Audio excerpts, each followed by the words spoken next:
l'ampleur. D'abord, ça a été dit par Monsieur le Président, une cinquantaine d'auditions.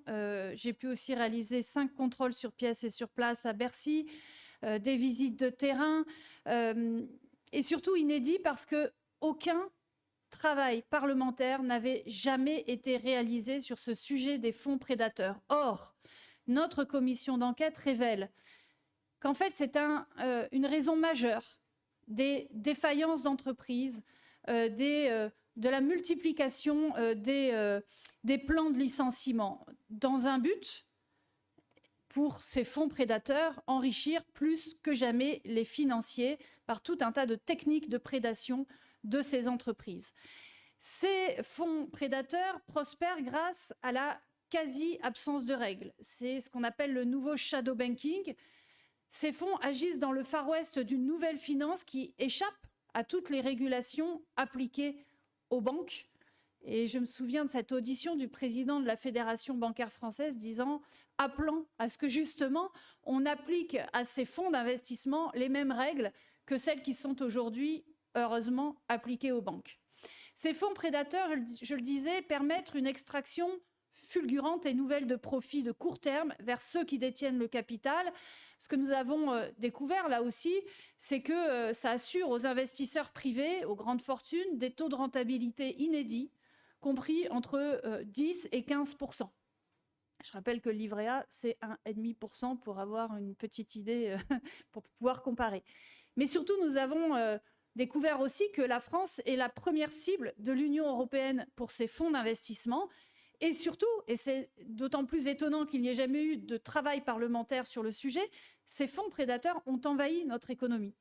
Ça concerne, au bas mot, au moins 2,5 millions d'emplois en France dans des entreprises sous fonds d'investissement aujourd'hui. Des milliers d'entreprises françaises de l'industrie, de la chimie, de la sidérurgie, jusqu'à l'armement ou les médicaments, on y reviendra, mais aussi des cliniques, des maisons de retraite, des médias, des crèches, des centres de vacances et même des clubs de foot, puisque nous sommes dans la Coupe du Monde. Ils sont même en train de capturer petit à petit toutes les professions libérales réglementées qu'on a auditionnées en commission d'enquête, parce qu'on l'a découvert pendant la commission d'enquête. On a d'ailleurs été sollicité par un certain nombre de professions, cabinets de radiologues, ophtalmologues, dentistes, géomètres, experts comptables, vétérinaires, etc. En fait, on a surtout investigué sur 2 grandes méthodes de prédation, ce que j'appelle les fonds vautours et les fonds LBO. Les fonds vautours d'abord, qui capturent le capital d'entreprises déjà vulnérables, et ces fonds vont vivre de la mise en faillite en fait, des entreprises capturées. Première méthode, là on a investigué le cas des magasins La Paire, que vous devez connaître, de bricolage, mais aussi les entreprises d'armement et d'acier des fonderies de Bretagne, de Val-d'Une, des forges de Tarbes, Novasco évidemment, qui a été coulé par le fonds Greybull. Ça, c'est la première méthode. Deuxième méthode, donc les fonds vautours. Deuxième méthode, les fonds LBO, qui cette fois-ci capturent le capital d'une entreprise qui va plutôt bien, grâce à une énorme dette. Donc ils empruntent pour ça, et cette énorme dette, elle va ensuite devoir être payée par l'entreprise elle-même.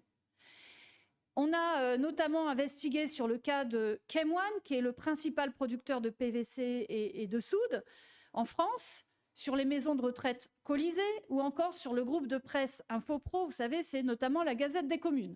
Bien.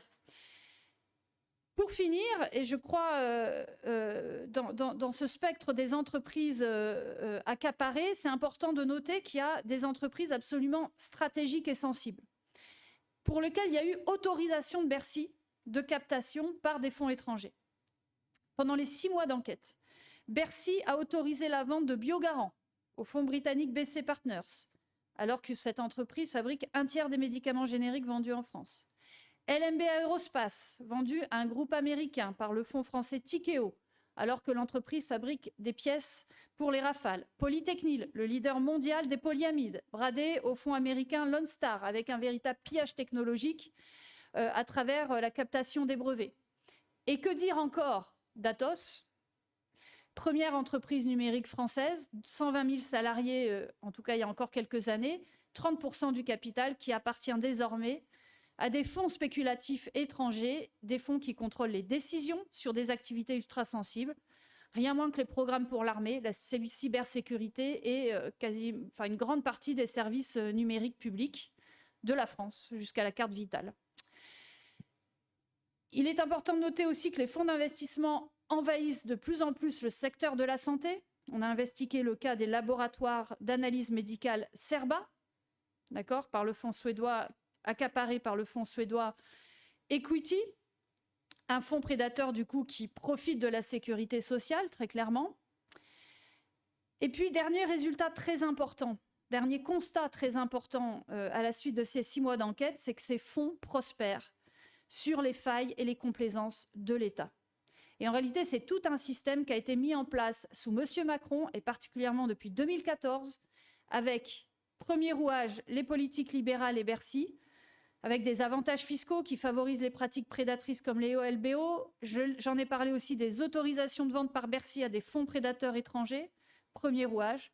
Deuxième rouage, la Banque publique d'investissement, qui, avec l'argent des Français, subventionne très massivement les fonds d'investissement et participe directement à des pratiques prédatrices, tout ça est dans le rapport, tout en refusant d'aider les entreprises en difficulté, et tout ça sur fond de népotisme que je pourrais développer si vous le souhaitez.